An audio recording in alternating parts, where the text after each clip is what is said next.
자, 지금부터 이제 문장 구조를 한번 보겠습니다. 이게 아주 중요해요. 그럼 문장은 어떤 구조로 되어 있습니까? 그러니까 우리가 쓰는 하나의 문장은 어떠한 형태로 문장을 만드냐예요, 이게. 어?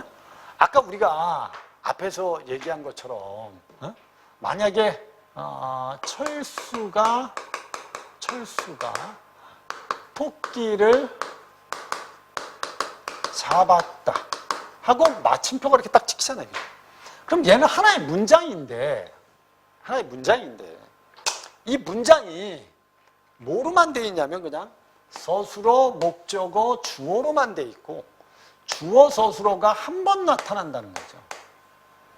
이런 경우도 있고 이렇지 않은 경우도 있다는 거예요, 문장이. 그래서 만약에 예술은 길고 인생은 짧다라고 하면 마침표 찍혔잖아요, 여기. 그럼 이 전체가 문장인데, 하나의 문장인데, 이 문장이 예 서술어, 예 주어, 예 서술어처럼 주어 서술어가 이렇게 두 번 나타나는 문장도 있더라는 거지. 문장을 보면 이거보다 더 긴 문장들도 있는 거예요.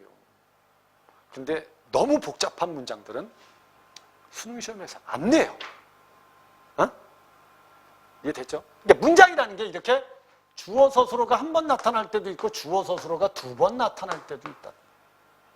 그래서 문장에서 주어 서술어 한 번 나타나면 혼문장, 두 번 이상 나타나면 뭐다? 그죠? 이렇게만 알면 되고. 오케이? 그래서 아무리 긴 문장도 주어 서술어가 한 번 있으면 그냥 뭐라고 봐야 돼? 그냥 혼문장이라고 봐야 됩니다. 이해된 거죠? 근데 이제 이 견문장에는 이어진 문장이라는 게 있는 거야. 이어진 문장은 이렇게 대등적으로 이어진 문장이 있고 다음에 보면 종속적으로 이어진 문장이 있다는 거야. 이 대등이란 말하고 종속이란 말을 그대로 이해하시면 돼요. 그대로. 대등이란 말은 이걸 우리가 뭐라고 했지 아까? 주어 서술어를 갖추고 있는데 문장에 포함되어 있는 걸 절이라고 했죠. 절. 알았죠? 절. 그럼 우리가 이 앞에 보면 기온이 높고 얘가 뭐죠? 습도가 높다. 얘는 뭐죠? 얘 하나가 이렇게. 얘 주어 서술어인데 얘 하나 가지고 문장이 된 건 아닙니다. 이 마침표가 찍혀 있어야 문장이 되는데 얘가 주어 서술어 절이고 얘도 주어 서술어를 갖춘 절이라는 거예요. 두 개의 절이에요. 두 개의 절. 두 개의 절이 하나의 문장이 된 거예요. 요게 하나의 절이고 얘가 또 하나의 절이고 두 개의 절이 하나의 문장이 된 건데 요 앞에 있는 절과 뒤에 있는 절이 무슨 관계냐예요. 이게 그래서 대등적이냐 아니면 종속적이냐의 관계. 대등적이라는 건 이 말대로 하면 이게 대등한 거예요. 앞절과 뒷절이 대등한 거예요. 대등. 그래서 보면 나열이나 대조일 때 대등적 이어진 문장이야. 그래서 여기 보면 이 방은 춥지만 끊으면 이게 뭐죠? 서술어. 얘가 뭐죠? 주어. 따뜻하다? 서술어. 얘가 뭐죠? 주어. 그럼 얘가 하나의 절, 얘도 하나의 절인 거예요. 이 두 절이 요건 춥지만 여긴 따뜻하다 해서 대조로 연결돼요. 대조. 이렇게 나열되거나 대조 관계면 앞절과 뒷절이. 그러니까 선생님 봐봐. 앞절 플러스 뒷절이 나오는데 이 앞절과 뒷절이 나열 관계거나 대조면 뭐가 된다는 거지? 이게 대등적으로 이어진 문장이다. 이렇게 대등적으로 이어진 문장은 분명히 이건 견문장이기 때문에 알았죠? 견문장이기 때문에 주어 서술어의 관계가 두 번 이상 나타나게 되어 있습니다. 이해됐죠? 오케이? 대등은 그래서 꼭 머릿속에 나열과 대조라고만 알고 있으면 돼. 절과 절의 관계가 나열과 대조. 그럼 이런 거 찾을 때도 봐봐. 이게 견문장인지 혼문장인지를 찾으려면 선생님 부탁하는 건 주어보다는 서술어의 개수가 몇 개인지를 찾는 게 아주 중요해요. 가끔은 이게 주어나 서술어가 생략되어 있는 경우도 있긴 있지만 알았죠? 그럼 얘가 지금 서술어가 두 개죠, 그죠? 그리고 주어가 두 개죠.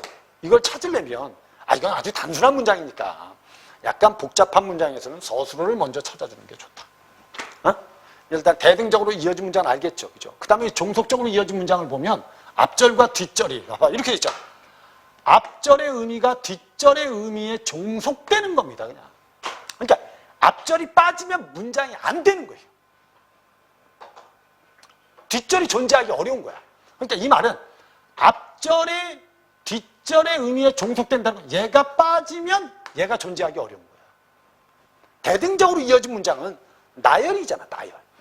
나열이기 때문에 앞절이 빠진다고 해서 뒷절이 영향을 받진 않아요. 알았죠? 근데 종속적으로 이어진 문장은 앞절의 의미가 뒷절에 영향을 꼭 받는다는 거예요. 얘가 없으면 얘가 존재하기 어려워요. 어?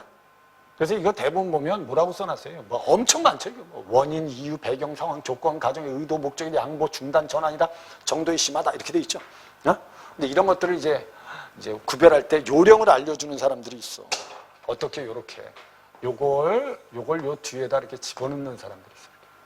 지금 밖에 비가 오니까 가지 마.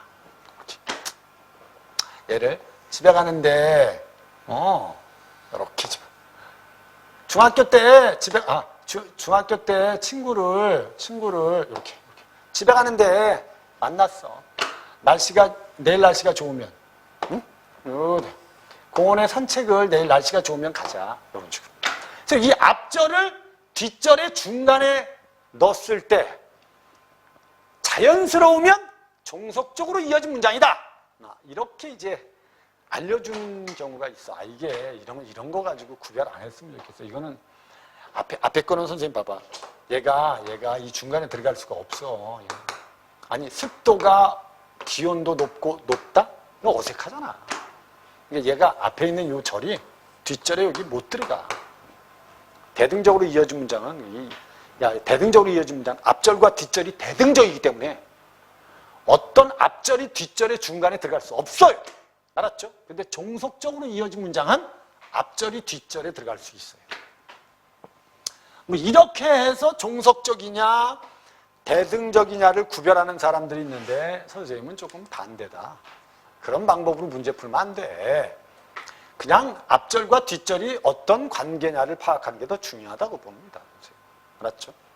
그럼 여기 보면 이제 밖에 비가 오니까 가지마 할 때 가지마가 서술어고 오니까가 서술어요. 두 번 있죠. 이해됐죠? 여기 지금은 가지마. 밖에 비가 오니까 할 때 오니까의 주어는 얘인데 뒤에 가지마의 주어는 없는 거야.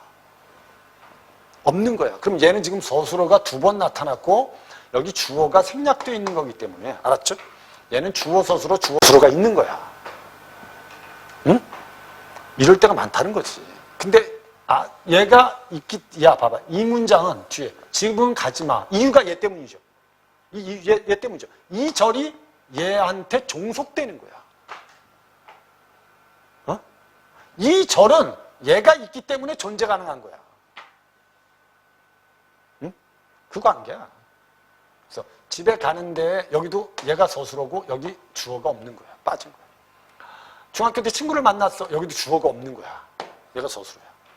여기 분명히 내가 집에 가는데 내가 중학교 때 친구를 만났어. 이렇게 되는 게 맞거든. 그래서 동일한 주어기 때문에 빠진 거야. 선생님이 그랬잖아요. 이렇게 서술어의 개수를 파악하는 게 중요하다고. 그럼 요게 앞절, 요게 뒷절. 오케이? 내일 날씨가 좋으면 여기선 얘가 서술어, 얘가 주어. 이 날씨가. 공원에 산책 가자. 이건 주어가 빠진 거야. 나는 어제 책을 빌리러 됐죠. 도서관에 갔다 할 때 여기도 주어가 빠진 거야. 나는이란 주어가. 이 서술어의 개수를 보면 알 수 있다니까. 그 다음에 아무리 힘들어도 됐죠. 이렇게. 희망을 잃지 말자. 이렇게. 그럼 요게 서술어. 잃지 마라. 서술어. 알았죠? 주어 다 빠진 겁니다. 희주는 책을 읽다가 울고 말았다. 여기 앞에 있는 희주가 여기 주어니까 동일한 주어니까 빼버린 거예요. 오케이? 산이 높을수록 여기 앞절, 골짜기도 깊다. 이건 주어 서술어 주어 서술어로 됩니다. 됐죠? 이런 관계를 우리는 이어진 문장이라고 하는 거야. 이어진 문장은 그러니까 이렇게 보시면 돼. 야 봐봐. 이어진 문장은 절 플러스 절. 이렇게 절과 절이 나열되어 있는 거야. 근데 앞절과 뒷절이 대등하면 대등적으로 이어진 거고 앞절이 뒷절에 종속되면 종속적으로 이어진 거야.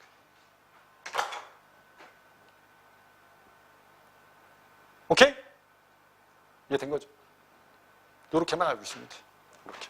근데 이제 내가 그랬잖아. 이게 이어진 문장인지 아는 문장인지를 알려면 절을 분명하게 찾아서 절이 무슨 역할을 하는지를 알아야 된다고.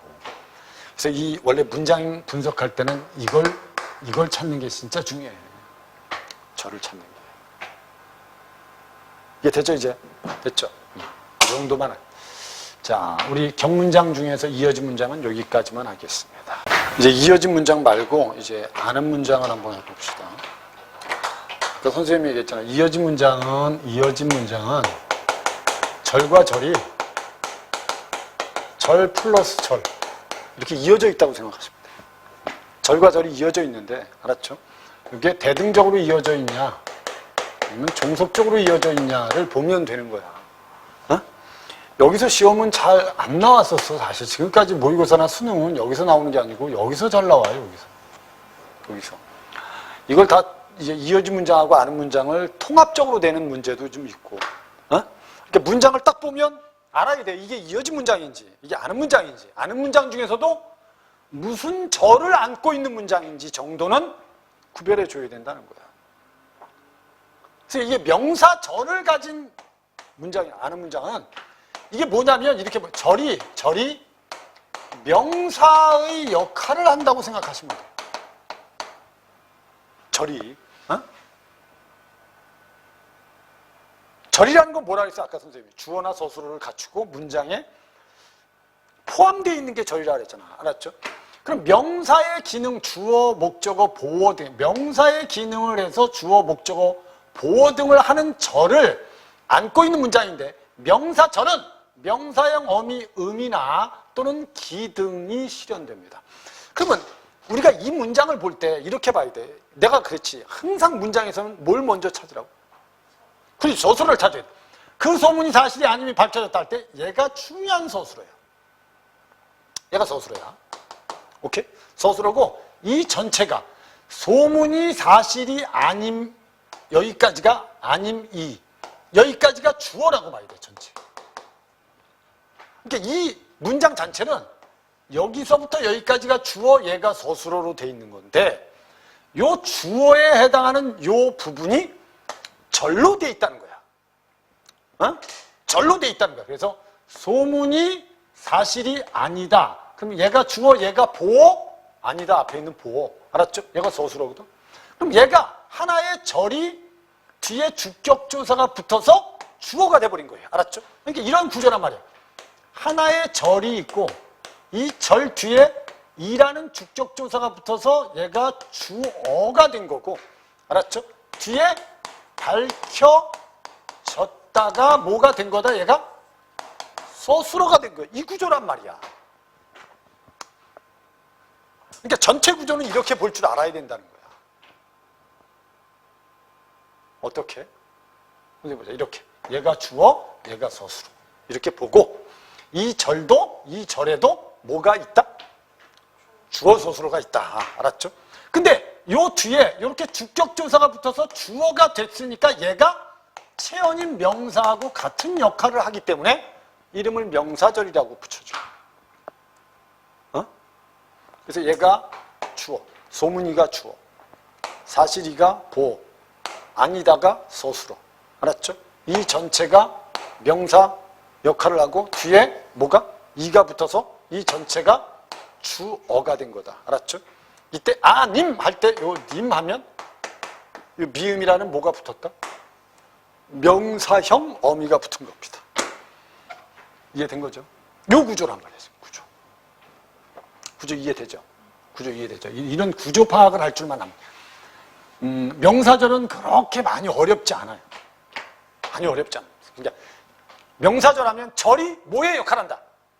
그렇지. 명사의 역할을 한다. 알았죠? 그럼 절이 나봐. 절이 명사의 역할을 하기 때문에 뒤에 주격조사가 붙으면 뭐가 될 수도 있는 거고, 주어가. 목적격 조사가 붙으면 뭐가 될 수도 있는 거고, 목적어가. 복격조사가 붙으면 뭐가 될 수도 있는, 보호가 될 수도 있는 겁니다. 이해됐죠? 그럼 이렇게 되면 주어가 될 수도 있는 거고, 이렇게 되면 목적어가 될 수도 있는 거고, 이렇게 되면 보어가 될 수도 있는 겁니다. 어? 여기서는 지금 무슨 역할을 한 거죠? 여기서는 요 명사절 자체에 주격조사가 붙어서 이 전체가 주어가 된 거고, 그 다음에 뒤에 있는 것, 강아지가 주인이 오기를 기다린다라고. 얘가 뭐죠? 서술어. 문장 전체의 주어는 얘입니다. 강아지가 기다리는 거죠. 강아지가. 근데 누구를 기다리냐 아니면 주인이 오기를 이렇게 된 거거든. 어? 그럼 이거는 이렇게 된 거예요. 문장 구조가 이렇게 된 거예요. 주어. 그 다음에 절. 뒤에 목적격 조사 뭐가 붙은 거죠? 를. 그 다음에 기다린다. 이렇게 된 거예요. 알았죠? 그럼 얘가 주어, 얘가 서술어죠. 됐죠? 얘가 서술어고 요 전체가 뭐의 역할을 하는 거예요? 목적어의 역할을 하는데 요 안에 있는 요 절이 주어 서술어를 갖추고 있다는 거죠.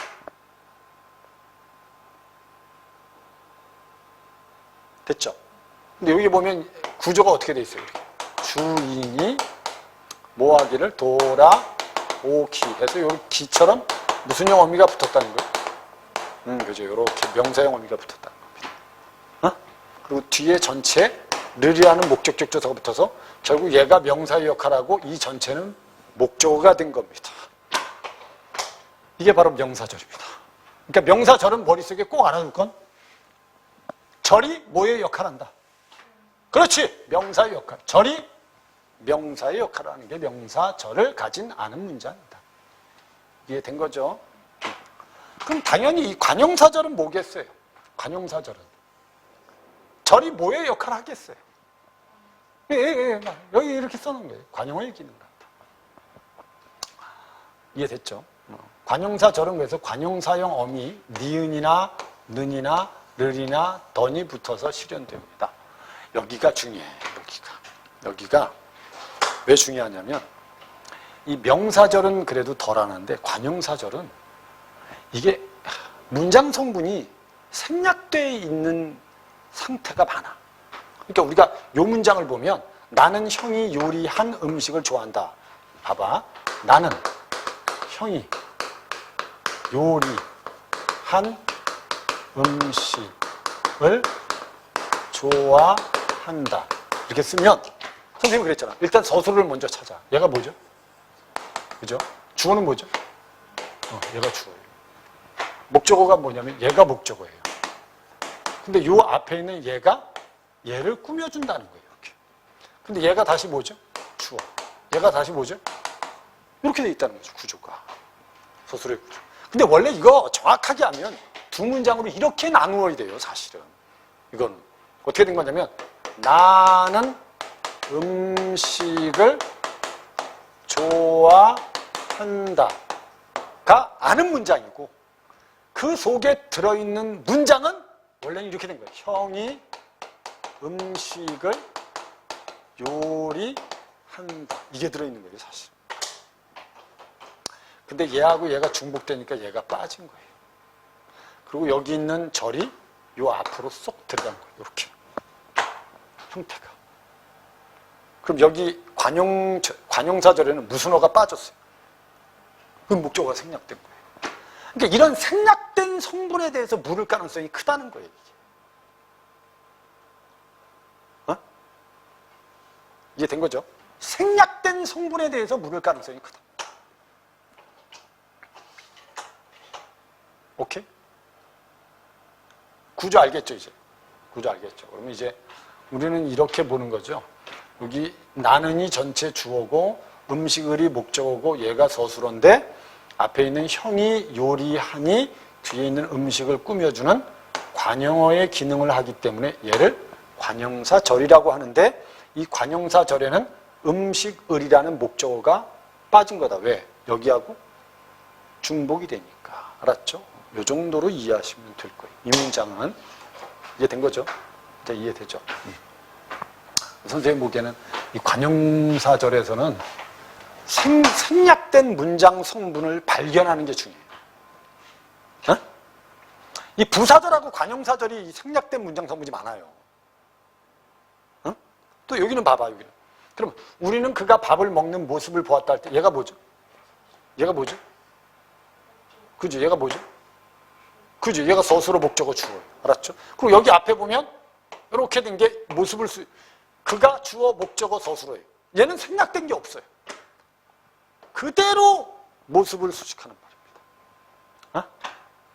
이해된 거죠? 그래서 이 관용사절에도 종류가 있다고 알려줘요. 동격 관용절 무슨 뭐 이렇게. 근데 사실은 거기까지 알 필요 없습니다. 수능에서는 여러분 그런 거 다 보기로 주게 돼 있어요. 알았죠? 그러니까 얘는 문장 성분이 생략돼 있지 않습니다. 근데 얘는 문장 성분이 그죠? 생략돼 있죠. 목적어가. 얘도 보면 그것은 신발이다 할 때 얘가 서술어 얘가 주어예요. 내가 신을 신발이다 이렇게 돼 있죠. 그죠? 어? 이것도 문장 구조를 보면 이렇게 돼 있는 거예요. 문장 구조를 잘 보세요. 이제 조금만 하면 됩니다. 자, 봐. 그것은 신발이다가 아는 문장이 얘가 서술어 얘가 주어. 어? 그 다음에 그 속에 있는 문장은 내가 신발을 신다가 안겨 있는 거예요. 근데 여기서 얘하고 얘가 중복이 되니까 얘가 빠진 거예요. 지금. 그래서 요 절이 요 속으로 쏙 들어간 거예요. 이해된 거죠? 그래서 무슨 절이 된 거예요? 신발을 수식하는 관용사절이 된 겁니다. 어? 이 문장 구조는 이렇게 볼 줄 알아야 되는 거예요. 여기서 분명히 여기 신발을이 빠진 거예요. 알았죠? 요것도 여러분 그것은 모자다 할 때 여기 뭐가 빠진 거예요? 여기에 빠진 거예요. 얘하고 얘가 중복되니까 얘가 생략됐다고 보시면 돼요. 알았죠? 어? 그럼 여기 내가 쓰던 주어 서술어, 내가 신을 주어 서술어. 알았죠? 얘가 뒤에 있는 모자, 신발을 이렇게 꾸며주니까 얘네들이 다 관용어의 기능을 하기 때문에 무슨 사절이라고 한다? 그렇지. 이렇게 하면 관용사절이다. 그래서 나중에 모의고사 문제 같은 거 풀 때 보면 이 관용사절은 문장 성분이 생략됐다, 생략되지 않았다 라는 선택지들이 자주 나옵니다. 그럼 이제 과연 이게 문장 성분이 생략된 관용사절인지 문장 성분이 생략되지 않은 관용사절인지 이걸 구별해 주면 됩니다. 됐죠? 됐죠? 그러니까 선생님하고 지금 이거 하면서 이 수특의 개념만 정확하게 알면 문법 5문제는 충분히 다 맞출 수 있어요. 근데 선생님 얘기했다. 기본적인 게 잘 돼 있어야 된다고. 어? 그러니까 우리가 이걸 외울 때 절이란 말이 무슨 말인지를 정확히 아는 사람들이 이걸 이해하고 공부하기가 더 편하다는 거야. 절에 대해서 모르고 그냥 이걸 그냥 아무 생각 없이 외워가지고 문제를 접하고 응용을 하겠다. 안 된다는 거죠. 이게. 근데 부사절도 똑같은데 부사절을 아는 문장도 부사어의 기능을 하는 겁니다. 관용하고 똑같이. 부사절은 여러분 아까 얘기했잖아. 부사어는 뭘 수식하는? 용어를 수식하는 말이에요. 용어를. 됐죠? 그래서 부사절은 이나 개나 도, 록, 듯이 같은 뭐가 붙어서? 어미가 붙어서 만들어질 때가 있습니다. 그래서 여기 보면 영수가 여행을 떠났다. 얘가 무슨 어? 얘가 무슨 어? 얘가 무슨 어? 이 정도만큼이란 거예요. 서술어 목적어 수. 알죠 이제? 알겠지 그죠? 근데 요게 돈이 없이라는 건 요게 이렇게 된 거예요. 돈이 없다 뒤에 이가 붙은 거예요. 이렇게. 그럼 돈이가 주어고 없다가 서술어예요. 요 뒤에 이라는 부사형 어미가 붙은 거예요. 그래서 결국 영수는 여행을 떠났다 돈이 없이 떠난 거예요. 그래서 이 돈이 없이가 이 떠났다를 수식해줘요. 이게 된 거죠. 어? 문장 분석을 그렇게 해야 돼요. 나봐. 영수가 여행을 떠났다. 어? 여기에 또 하나의 문장이 붙어 있는 거야. 돈이 없다. 여기까지 뒤에 이라는 어미가 붙은 거예요. 그럼 얘는 여기 들어가도 되고 여기 들어가도 상관없어요. 어? 하지만 일단 얘를 수식하는 건 맞습니다. 서술을 수식하는 거. 어? 요 구조예요. 요 구조. 그 다음에 이게 사람이 지나가도록 좀 비켜주자 누군가가. 알았죠? 그럼 얘가 주어고 얘가 서술어고 뒤에 도록이 붙은 거야. 이 전체가 비켜주자를 꾸며줄 겁니다. 이해된 거죠? 이러면 여기선 분명히 얘가 뭐죠? 전체 서술어고 여기 지금 주어가 빠진 거예요. 주어가 빠진 겁니다. 알았죠? 이해된 거죠? 그러면 이제 거기 보면 사람이 지나가도록 할 때 선생님 봐. 들이 지나가다 뒤에 도록이라는 뭐가 붙은 거야? 어미가 붙은 거야. 이 전체가 그래서 부사절이 된 거예요. 얘가 주어, 얘가 서술. 이런 구조란 말이에요. 요 정도만 알면 돼요. 요 정도만. 이해된 거죠, 그죠? 근데 이제 문제가 하나 있어요, 부사절에도. 문제가 뭐냐면, 관형자라고 똑같은 형태의 문제가 하나 발생하는데, 그게 뭐냐면, 봐봐.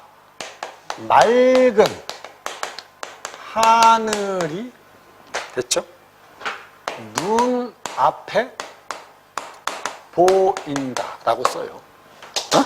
그럼 우리가 이걸 견문장으로 볼 거냐, 혼문장으로 볼 거냐인데, 얘가 분명히 서술어예요. 얘가 주어입니다. 됐죠? 하늘이 보이는 겁니다. 근데 중요한 건 이 맑은이 문제예요. 맑은이 얘를 꾸며주죠. 근데 원래 이 맑은도 이렇게 된 거예요. 하늘이 막다 뒤에 은이라는 관형사형 어미가 붙은 겁니다. 그리고 얘하고 얘가 중복되니까 얘가 빠진 겁니다. 그러면 얘 자체가 무슨 절이라고 봐야 돼요? 하늘을 꾸며주는 관형사절입니다. 그렇죠. 이걸 어떤 사람이 이거 관용어, 이거 주어, 이거 부사어, 이거 서술어. 야, 이건 주어 서술어가 한 번 나타나. 혼문장이야. 이러면 곤란하다는 거 이게.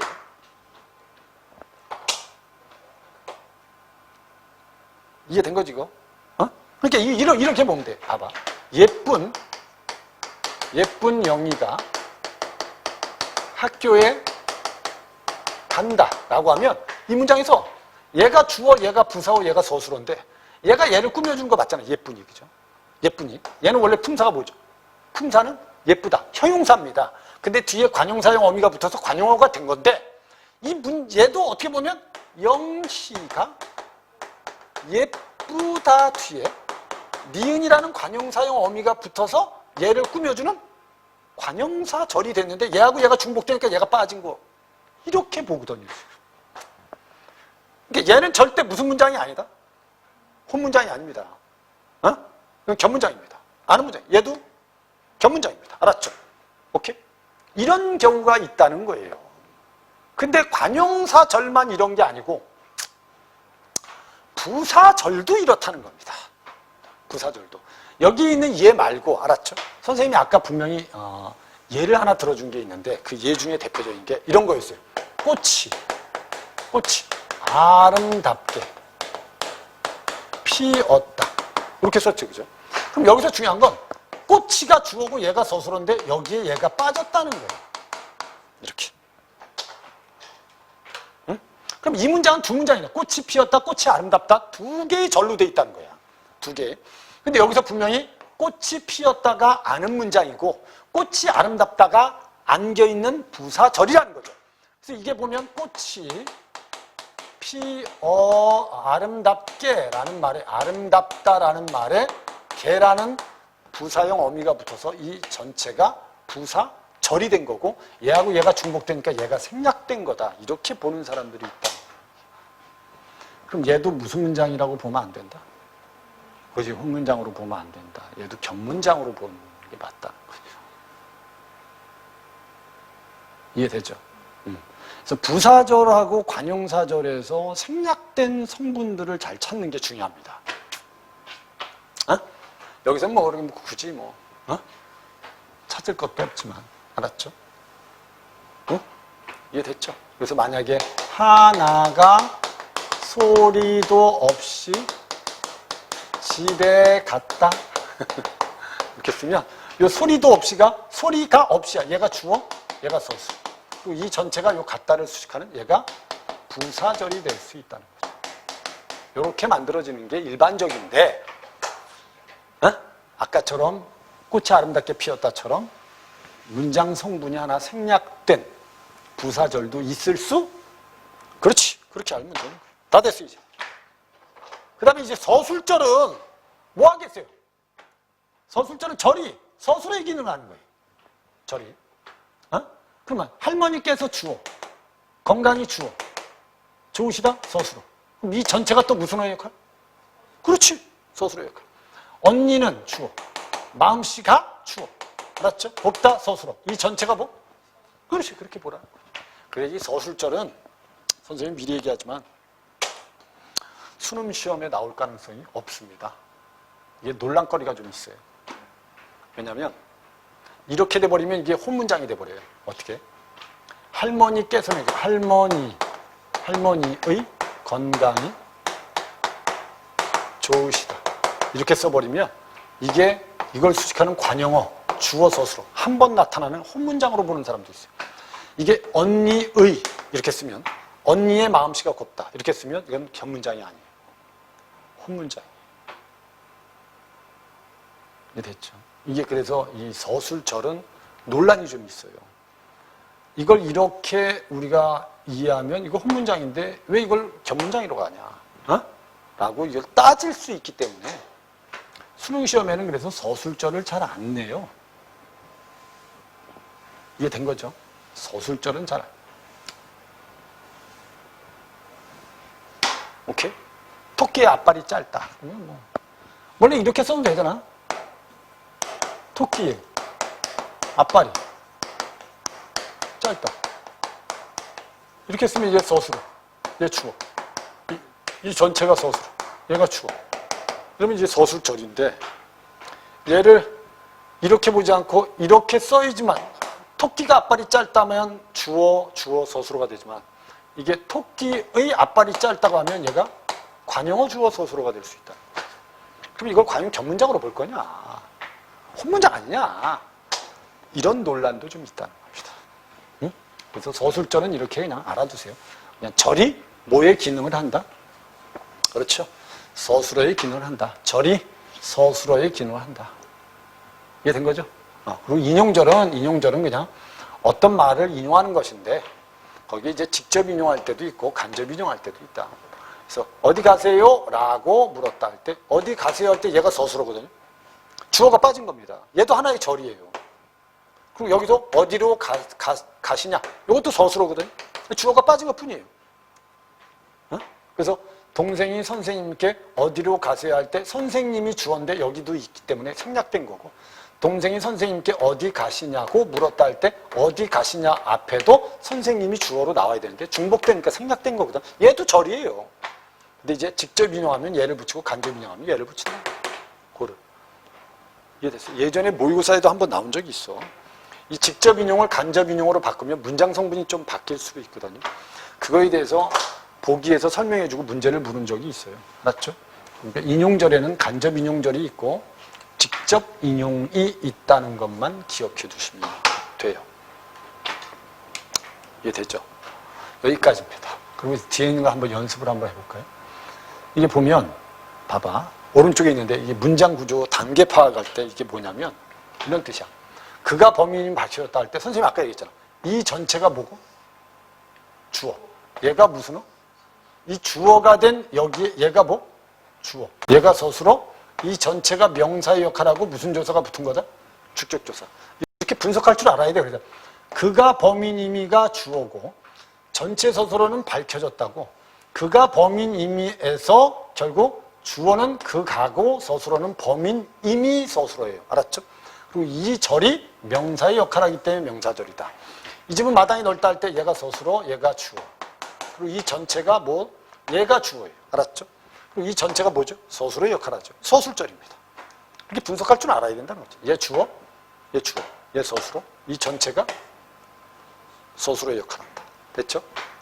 그럼 요런 게 이제 나올 수 있는 거야. 인생은 짧다, 주어, 서술. 주어, 서술.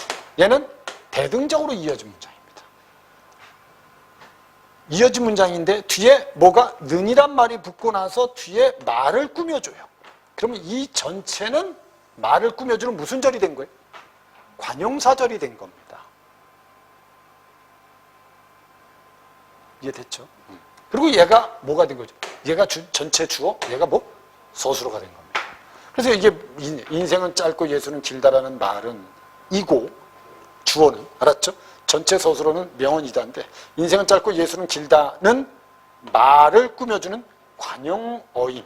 인생은 짧고 예술은 길다는 또 대등하게 이어진 문장에 관용사형 어미가 붙은 관용사절이다. 그러니까 이 정도의 복잡한 문장들 정도만 분석을 해주면 수능 문제 풀 때는 별 어려움이 없다는 거예요.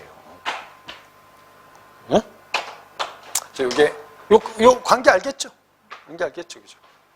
요 정도만 알면 뭐 크게 문제가 될 건 없습니다. 됐죠? 문장의 구조는 여기까지입니다.